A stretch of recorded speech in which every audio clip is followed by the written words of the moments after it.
بسم اللہ الرحمن الرحیم۔ السلام علیکم، welcome to my channel conceptual lectures by M S H. آج کی اس ویڈیو میں ہم مقابلی کے مذہب اور اخلاق کے بارے میں جو نظریات ہیں ان کو ڈسکس کریں گے۔ یہ ایک امپورٹنٹ کویشچن ہے، مے بی سوال آ جائے، تو سٹارٹ کرتے ہیں۔ مملکت اور مذہب کی بات کریں تو پرانے وقتوں میں جو پہلے کے مفکرین تھے وہ مذہب کو اور سیاست کو ایک دوسرے کے لیے لازم و ملزوم خیال کرتے تھے، لیکن مقابلی جو ہے وہ پہلا سیاسی مفکر ہے جس نے سیاست کو مذہب سے الگ کر دیا، اور اس کے نزدیک ریاست اور اخلاقیات کا آپس میں کوئی بھی تعلق نہیں ہے۔ یہ دونوں اس کے نزدیک بالکل ہی جداگانہ عناصر ہیں، اور مملکت جو ہے وہ بالکل بھی سیاست جو ہے وہ مذہب کی پابند نہیں ہے۔ وہ کہتے ہیں کہ ملک کی سلامتی اور استحکام کے لیے البتہ وہ مذہب کو ہتھیار کے طور پہ استعمال کر سکتی ہے، اور وہ لیکن مذہب سے دوری کا بھی قائل نہیں ہے۔ وہ حکمرانوں کو مذہبی عقائد سے آگاہ ہونے کا مشورہ بھی دیتا ہے، لیکن وہ چاہتے ہیں کہ مملکتی استحکام کے حقیقی مقصد سے منہ نہ پھیرا جائے، اور اس مقصد کے لیے وہ کہتا ہے کہ ہم مذہب کی قربانی دینے سے گریز بھی نہ کیا جائے، مذہب کی بھی قربانی دے دی جائے۔ تو وہ بیسیکلی ریاست کو زیادہ اہمیت دے رہا ہے۔ اس کے بعد اگر ہم بات کریں کہ مملکت اور اخلاقیات کے حوالے سے، مملکت اور اخلاقیات بھی جداگانہ حیثیت رکھتے ہیں۔ جس طرح وہ مذہب کو سیاست سے لے کر دیتا ہے، اسی طرح وہ اخلاقیات کو بھی ایک جداگانہ حیثیت قرار دے دیتا ہے۔ وہ کہتا ہے کہ مملکت میں جو انفرادی اخلاقی اصولوں کو معیار نہیں بنانا چاہیے، بلکہ مملکت جو ہے وہی ایک ایسا ہماگیر نظام ہے جو جس کی اپنی اخلاقی اقدار ہیں، اور اس کے نزدیک بھلائی کرنا، سچ کہنا اخلاقی خوبیاں ہیں، مگر مملکت کی جو سیاست ہے اس کو ایسی اخلاقی پابندیوں اخلاقیات کا پابند ہم نہیں بنا سکتے۔ وہ مملکت کے استحکام کے لیے غیر اخلاقی اعمال کو بھی جائز قرار دیتے تھے۔ اس کے نزدیک مملکت یا ریاست کے تحفظ کے لیے جو حکومتی افراد ہیں وہ دھوکہ بھی دے سکتے ہیں، دھوکہ بھی دینا چاہیے، انہیں فریب اور لومڑی کی اسی چلاکی اپنے اندر لانے چاہیے۔ ظلم، بربریت اور ناانصافی بھی وہ کہہ رہا ہے جائز قرار ہے۔ اس کے بعد اگر ہم بات کریں کہ اخلاقیات کا کیا کردار ہے، اخلاقیات اور مذہب کا سیاست میں اس کے نزدیک جو کردار تھا اس کی بات کریں تو چونکہ جو ریاست ہے اس کی علیحدہ اس نے جداگانہ حیثیت کا حامل ادارہ اس کو قرار دیا ہے مقابلی نے، کہ وہ کہتا ہے کہ ریاست جو ہے ایک جداگانہ حیثیت کا ایک حامل ادارہ ہے، تو ریاست کو اس نے ایک ایسا اخلاقی تصور دیا جس کی اپنی ایک اخلاقی اقدار ہے، اور وہ کہہ رہا ہے کہ مملکت کے جو مسائل ہیں اور استحکام ہیں اس کے لیے ان جو ثانوی باتیں ہیں ان کو ترجیح نہیں دینی چاہیے۔ وہ کہہ رہا ہے کہ ہم حکمران سمیت پورے معاشرے کو سچ بولنا اور اچھائی کرنا تو چاہیے، لیکن ریاست کی استحکام اور بقا کے لیے جھوٹ بولنا اور برائی کرنے میں بھی کوئی مذائقہ نہیں ہے۔ وہ کہہ رہے ہیں کہ مملکتی مقاصد کے لیے اخلاقیات کی قربانی بھی دینے سے دریغ نہیں کرنا چاہیے، اور اس میں کوئی اور محسوس نہیں کرنا چاہیے۔ ریاست پر اخلاقی اور مذہبی پابندیوں کا اطلاق نہیں ہونا چاہیے۔ اس کے نزدیک سیاسی اقتدار کو قائم رکھنے اور مملکتی مقاصد کے حصول کے لیے حکمران جو سے ہے وہ ہر قول اور عمل میں آزاد ہونا چاہیے۔ وہ کچھ بھی کہہ دے، اس کو کسی بھی اخلاقی اصول کا پابند نہیں بنانا چاہیے۔ وہ کہہ رہا ہے ریاست چونکہ اعلیٰ اور برتر ادارہ ہے، اس لیے ریاستی امور کو اخلاقی معاملات پر جو ہے وہ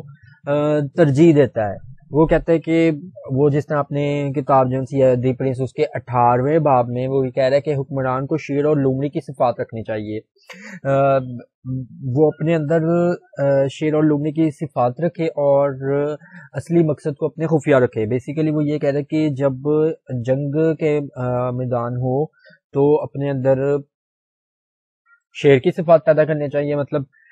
فوجی مہمات کی تیاری کرتے ہیں برکت، اور اسی طرح جب انتظامی اور سفارتی معاملات میں دیکھے تو تب اسے لومڑی جیسی مکاری اور چال بازی سے کام لینا چاہیے، اور اپنا جو دوگلی پالیسی ہے وہ بنانی چاہیے۔ اس کے بعد مقابلے یہ کہہ رہا ہے کہ ریاستی استحکام کے لیے وعدہ خلافی اور وعدہ توڑنے میں بھی کوئی مذائقہ نہیں ہے۔ وہ یہ اس کے مطابق ضرورت کے وقت ہیلے بہانے سے وعدہ خلافی بھی کر سکتے ہیں حکمران، اور اسی طرح وہ یہ بھی کہہ رہا ہے کہ اس کو اپنے جغرافیہ حدود میں بے دریغ اضافہ کرنا چاہیے، اور اضافے کرنے کے لیے وہ بے دریغ طاقت کا بھی استعمال کر لے، اور چاہے اس سے امن و سلامتی اور انسانیت بھی قربان کرنی پڑے تو اس سے بھی اس کو دریغ نہیں کرنا چاہیے۔ تو اس سے اگر ہم اس کا تجزیہ کریں مقابلے کے نظریہ کا تو وہ ہمیں نظر آتا ہے کہ اخلاقیات کا دشمن نہیں ہے، لیکن ریاستی مقاصد اور استحکام کے لیے وہ اخلاقیات کی جو ان سے قربانی دینے سے کہتا ہے کہ دریغ کبھی بھی نہیں کرنا چاہیے، اور وہ کہہ رہے کہ اخلاقی اقدار کی نفی نہیں کرنی چاہیے، لیکن سیاسی اقدار کے لیے یہ ضروری نہیں ہے، اور سیاسی اقدار جو ہے وہ زیادہ ضروری ہے، ان کے لیے اخلاقی اقدار کی قربانی دی جا سکتی ہے۔ وہ کہتا ہے کہ مذہبی اعتقادات کو اقتدار اعلیٰ کے لیے بڑی مہارت سے ایک مفید ہتھیار کی صورت میں استعمال کیا جا سکتا ہے۔ اس کے بعد اگر ہم بات کریں کہ مقابلی کے جو قول ہیں اس سلسلے میں، وہ کیا ہے کہ وہ یہ کہہ رہا ہے کہ ریاست جو کیونکہ اعلیٰ ادارہ ہے نا، تو اس لیے ریاستی جو معاملات ہیں ان کو اخلاقی معاملات پر اہمیت دیتا ہے۔ اس کے نزدیک یہ ہے کہ جہاں ریاست کی سلامتی کا انحصار اس فیصلے پر ہو تو انصاف، ناانصافی، انسانیت، ظلم، شان و شوکت اور شرم کو ملحوظ خاطر نہیں رکھنا چاہیے، بلکہ دیگر تمام معاملات کو پس پش ڈال کر صرف یہ دیکھنا چاہیے کہ کس اقدام سے لوگوں کی زندگی اور آزادی کا تحفظ کیا جا سکتا ہے۔ اسی طرح وہ فوجی قوت کی بھی حمایت کرتے ہوئے کیا کہتے ہیں کہ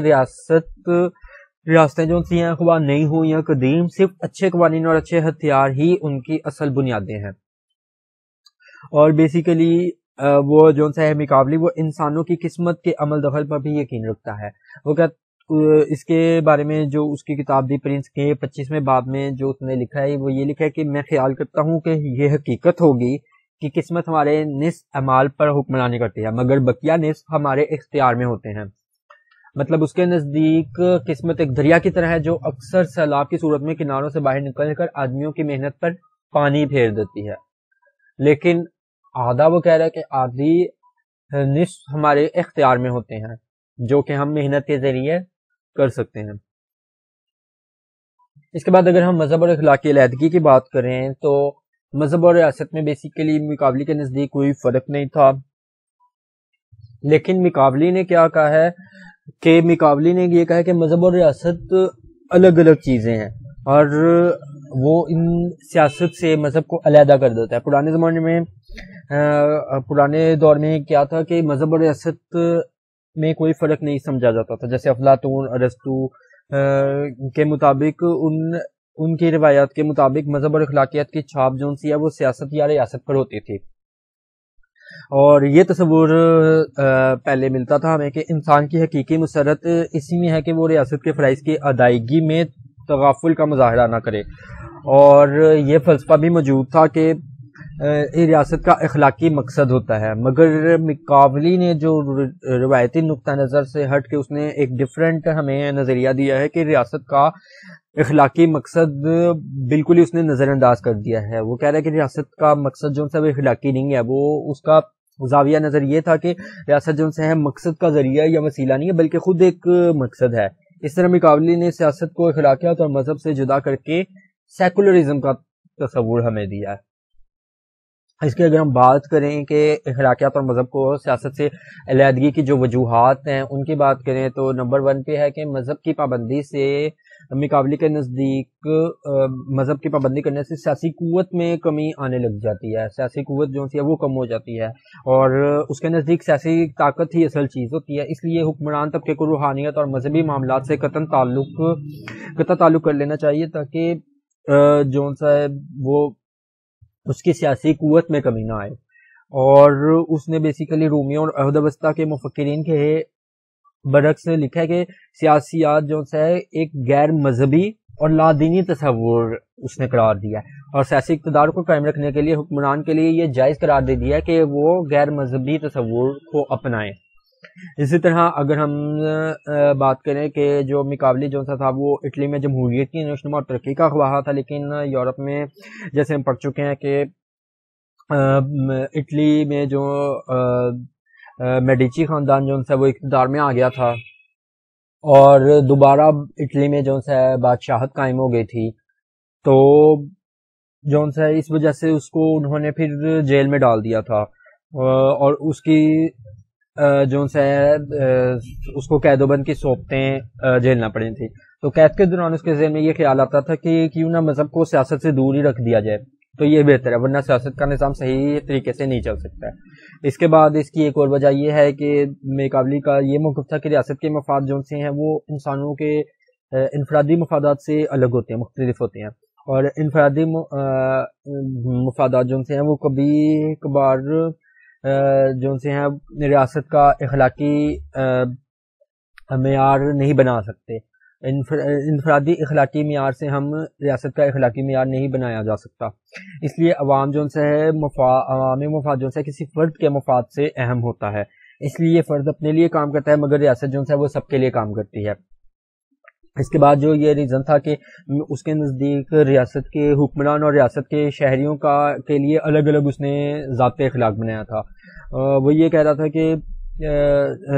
ریاست کے انصاف کا مفہوم حکمران کا مفاد ہوتا ہے۔ اگر ہم مثال لیں اس کی تو جیسے ایک فرد کے لیے کسی کو قتل کرنا جو ہے وہ برا سمجھا جاتا ہے، لیکن ریاست جب کسی فرد کو اس کے جرم کی وجہ سے پھانسی دیتی ہے تو وہ جو ہے وہ برا نہیں ہوتا۔ تو ریاست کسی قاتل کو پھانسی اس لیے دیتی ہے تاکہ عوام کو فائدہ ہو سکے اس سے، اور عوامی مفاد کسی فرد کی ذاتی مفاد سے جو ہے وہ زیادہ ضروری ہوتا ہے۔ تو فرد اپنے لیے کام کرتا ہے لیکن ریاست جو ہے وہ سب کے مفاد کے لیے کام کرتی ہے، اس لیے انفرادی اخلاقی معیار کسی طور پر بھی ریاست کے اخلاقی معیار سے اس جیسا نہیں ہو سکتا، تو اس لیے انفرادی اخلاقی معیار جو ہے وہ کسی طور پر بھی ریاست کا اخلاقی معیار جو ہے وہ نہیں بنایا جا سکتا ہے۔ میکاولی کے نزدیک حکمران ریاست کی بہتری کے لیے کوئی بھی ناجائز اور غیر قانونی کام کر سکتا ہے۔ اس کے بعد جو اس کی وجہ ہے وہ یہ ہے کہ ریاست کے اندر انتشار کا سبب کہ میکاولی جو ہے وہ علیحدہ علیحدہ رکھنا اس لیے ضروری سمجھتا ہے کیونکہ اس کے نزدیک اخلاق و مذہب بیسیکلی ریاست کے اندر انتشار کا سبب بن سکتے ہیں، انتشار پھیلا سکتے ہیں، اور اگر لوگ انتشار نہ پیدا کرنے کی ضمانت دے تو انہیں مذہبی آزادی مل سکتی ہے۔ تو وہ بیسیکلی یہ کہہ رہا ہے کہ مذہب کی وجہ سے ہی انتشار پھیل سکتا ہے۔ اس کے بعد اس کی ایک اور وجہ یہ ہے کہ سیاست اور مذہب کی علیحدگی کے لیے اس نے ایک اور وجہ یہ بتائی ہے کہ سیاست اور مذہب کی جو علیحدگی ہے، مطلب صدیوں سے جو مفکرین آ رہے ہیں وہ سیاست اور مذہب کو آپس میں لازم اور ملزوم کہتے چلے آ رہے ہیں، لیکن میکاولی جو ہے وہ پہلا مفکر ہے جس نے سیاست کو مذہب سے الگ کر دیا۔ اس کے نزدیک ریاست اور اخلاقیات کا آپس میں کوئی بھی ریلیشن نہیں ہے، اور اس طرح افراد کی جو مذہبی آزادی ہے کہ اس کے نزدیک اخلاق اور مذہب کو ریاست سے الگ رکھنا چاہیے۔ اگر مذہب ریاست میں انتشار نہ پھیلائے تو افراد کو پھر مذہبی آزادی دی جا سکتی ہے، جس طرح ہم پہلے بھی بات کر چکے ہیں۔ اسی طرح ریاست اور فلاح و بہبود کی اگر ہم بات کریں کہ میکاولی کے مطابق ریاست کے فلاح و بہبود کے لیے حکمران کوئی بھی طریقہ بروئے کار لا سکتا ہے۔ اس کے نزدیک ریاستی امور کو انفرادی جو اخلاق ہے اس پر مبنی اقدار کے تحت بالکل بھی نہیں رکھنا چاہیے، بلکہ وہ ریاستی جو سے اقدار ہیں وہ الگ ہونے چاہیے۔ اور اسی طرح اس کی ایک وجہ یہ بھی ہے کہ کلیسا جو ہے وہ ریاست کے تابع کے مقابلے جو ہے وہ مذہبی اور دنیاوی معاملات میں کلیسا کے کردار سے بہت زیادہ مایوس تھا۔ 1309 سے 1376 تک فرانس کے شہر ایونگان میں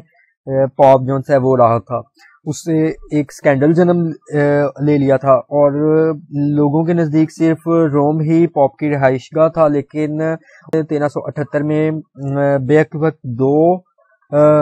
پاپ چن لیے گئے، اس لیے ایک کا تعلق فرانس اور دوسرے کا تعلق جو ہے وہ اٹلی سے تھا۔ ان حالات میں 15ویں صدی میں ایک مفاہمی تحریک کا آغاز ہو گیا جس کا مقصد چرچ کی اصلاح تھا تاکہ پاپ کے مکمل تسلط کا خاتمہ کیا جا سکے۔ اس طرح میکاولی بھی کلیسا کو ریاست کے تحت رکھنے کی حمایت کرتا تھا۔ اس کے نزدیک کلیسا ریاست کا ایک شعبہ اور ریاست سے الگ نہیں تھا۔ اس کے بعد اگر ہم بات کریں کہ یہ انتہائی نقصان دہ ہے کہ اگر ریاست کے کاموں کو انفرادی اخلاق پر مبنی اقدار کے تحت رکھا جائے تو یہ بہت زیادہ نقصان دہ بھی ثابت ہو سکتا ہے۔ اس کے بعد اس کی ایک اور وجہ یہ ہے کہ ریاست جو ہے خود ایک مقصد ہے، اور یہ اس کے نزدیک کسی مقصد کے حصول کا ذریعہ نہیں ہے بلکہ خود ایک مقصد ہے، اس لیے ریاست کی اخلاقی مقاصد کو یکسر نظر انداز کر دینا بہت زیادہ ضروری ہے اگر ہم ریاست کا استحکام چاہتے ہیں تو۔ تو یہ تھا اس کا مذہبی اور اخلاقی نظریات والا ٹاپک. امید ہے آپ کو ویڈیو پسند آئی ہوگی. ویڈیو کو لائک ضرور کر دیں اور چینل کو سبسکرائب کر دیں. Thank you so much.